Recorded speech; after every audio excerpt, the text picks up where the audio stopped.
नमस्कार। चलिए आज भारतीय अर्थव्यवस्था की दुनिया में गोता लगाते हैं। हम सब कक्षा 10वीं की एनसीईआरटी किताब आर्थिक विकास की समझ के दूसरे अध्याय यानी भारतीय अर्थव्यवस्था के क्षेत्र को एकदम आसान भाषा में समझने की कोशिश करेंगे। तो चलिए शुरू करते हैं। अच्छा, आगे बढ़ने से पहले चलिए एक सवाल से शुरू करते हैं। हम सब अपने आसपास लोगों को अलग-अलग काम करते हुए देखते हैं, है ना? कोई खेती कर रहा है, कोई फैक्ट्री में काम कर रहा है, कोई बैंक में है तो कोई पढ़ा रहा है।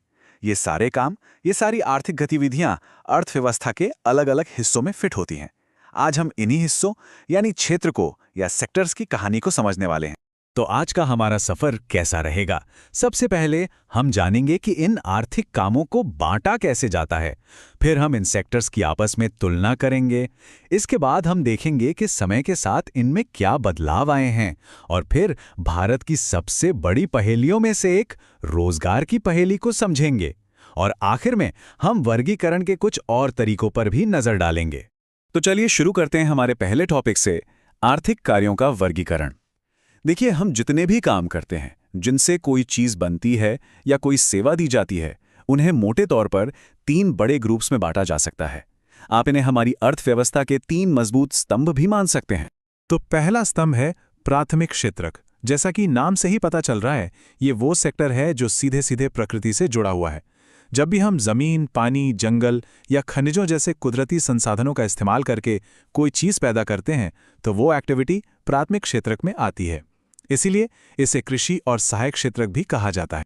अच्छा, अब प्राथमिक क्षेत्रक से मिले कच्चे माल का क्या होता है? यहीं पर एंट्री होती है हमारे दूसरे स्तंभ की, द्वितीयक क्षेत्रक।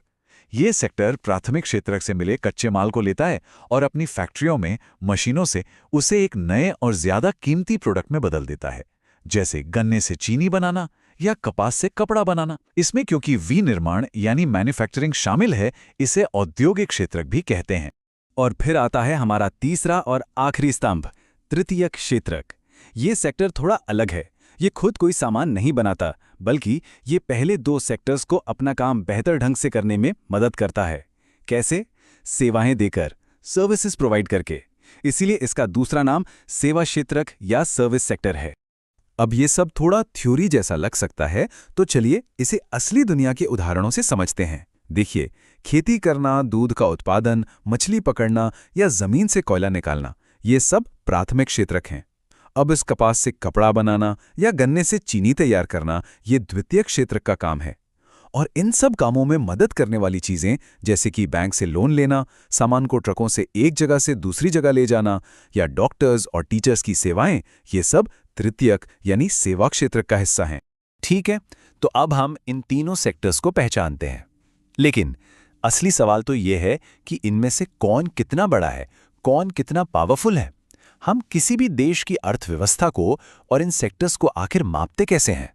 इसे समझने के लिए चलिए एक बिस्किट की कहानी सुनते हैं। सबसे पहले किसान गेहूं उगाता है और उसे मान लीजिए 8 रुपए किलो में आटा मिल को बेच देता है। मिल उस गेहूं को पीसकर आटा बनाती है और उसे 10 रुपए किलो में बिस्किट कंपनी को बेच देती है। फिर वो कंपनी उस आटे में चीनी, तेल वगैरह मिलाकर बिस्किट बनाती है और हमें 15 रुपए में बेचती है। तो अब सवाल ये है कि हम गिनेंगे क्या? क्या हम गेहूं के 8 रुपए, आटे के 10 रुपए और बिस्किट के 15 रुपए सबको जोड़ दें? नहीं, अगर हमने ऐसा किया तो ये एक बड़ी गलती होगी। क्यों? क्योंकि बिस्किट के 15 रुपए में आटे के 10 रुपए और गेहूं के 8 रुपए पहले से ही शामिल हैं। बार बार एक ही चीज की वैल्यू जोड़ने की इस गलती को दोहरी गणना कहते हैं। और इसी से बचने के लिए हम सिर्फ और सिर्फ अंतिम वस्तुओं और सेवाओं, मतलब फाइनल गुड्स एंड सर्विसेज की वैल्यू ही गिनते हैं। और जब हम एक देश के अंदर एक साल में बने ऐसे सभी फाइनल गुड्स और सर्विसेज की कुल कीमत को जोड़ देते हैं, तो हमें मिलता है वो एक बड़ा जादुई नंबर, जिसके बारे में हम सब हमेशा सुनते हैं, सकल घरेलू उत्पाद यानी कि जीडीपी। आसान भाषा में कहें तो जीडीपी किसी भी देश की अर्थव्यवस्था का सालाना रिपोर्ट कार्ड है। तो जीडीपी तो समझ आ गया, पर क्या ये सेक्टर हमेशा से इतने ही महत्वपूर्ण थे? बिल्कुल नहीं। चलिए थोड़ा टाइम ट्रैवल करते हैं और देखते हैं कि वक्त के साथ इनकी कहानी कैसे बदली है। और ये बदलाव सिर्फ भारत में ही नहीं, दुनिया के लगभग हर विकसित देश में देखा गया है। देखिए, किसी भी देश के विकास की शुरुआती दौर में प्राथमिक क्षेत्रक यानी खेती बाड़ी ही सब कुछ होता था। फिर आई औद्योगिक क्रांति, बड़ी बड़ी फैक्ट्रियां लगीं और धीरे धीरे द्वितीयक क्षेत्रक यानी मैन्युफैक्चरिंग का दबदबा बढ़ गया। और पिछले 100 सालों में एक और बड़ा शिफ्ट आया है और अब विकसित देशों में सेवा क्षेत्रक यानी सर्विस सेक्टर सबसे ज्यादा महत्वपूर्ण बन चुका है। और भारत की कहानी भी कुछ ऐसी ही है। साल 2013-14 आते आते सर्विस सेक्टर उत्पादन के मामले में भारत का सबसे बड़ा सेक्टर बन गया।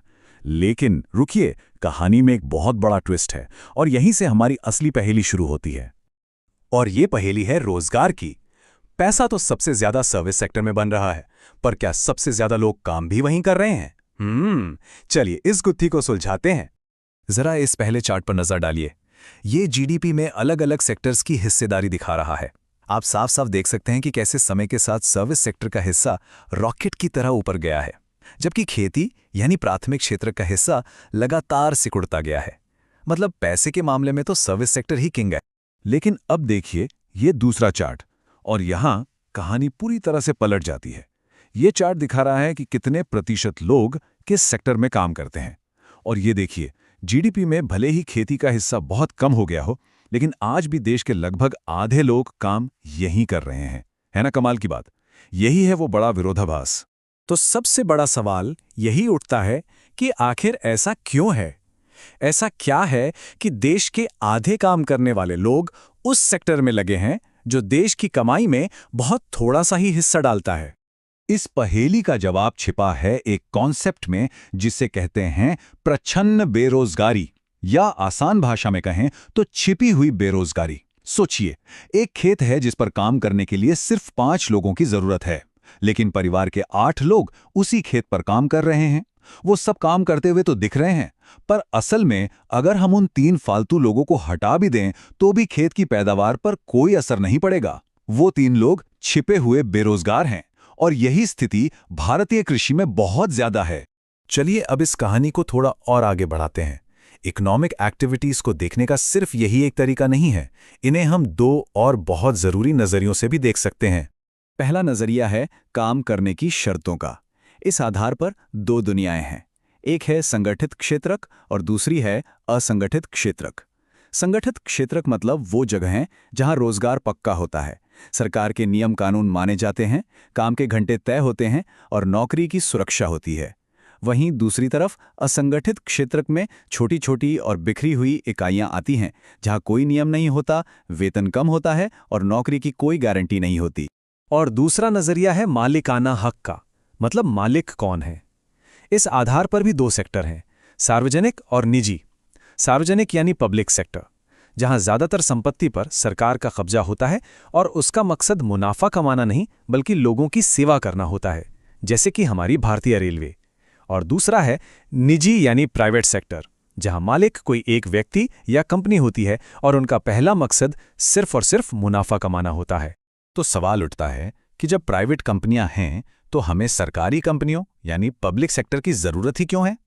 जरूरत इसलिए है क्योंकि सरकार वो जरूरी काम करती है जो प्राइवेट कंपनियां मुनाफे के बिना शायद कभी ना करें, जैसे दूर दराज के इलाकों में सड़कें बनाना, सबको सस्ती बिजली देना या फिर स्वास्थ्य और शिक्षा जैसी बुनियादी सुविधाएं हर किसी तक पहुंचाना। तो घूम फिर कर हम वापस उसी सबसे बड़े सवाल पर आ जाते हैं, ये जानते हुए कि हमारे देश की एक बहुत बड़ी आबादी खेती में छुपी हुई बेरोजगार है। हम उनके लिए नए और बेहतर रोजगार के अवसर कैसे पैदा कर सकते हैं? ऐसे मौके जो न सिर्फ उन्हें काम दें बल्कि उन्हें खेती से निकालकर मैन्युफैक्चरिंग और सर्विस सेक्टर में लाएं, ताकि देश की तरक्की भी तेजी से हो। ये आज हमारे देश के सामने सबसे बड़ी चुनौतियों में से एक है। इस पर जरूर सोचिएगा।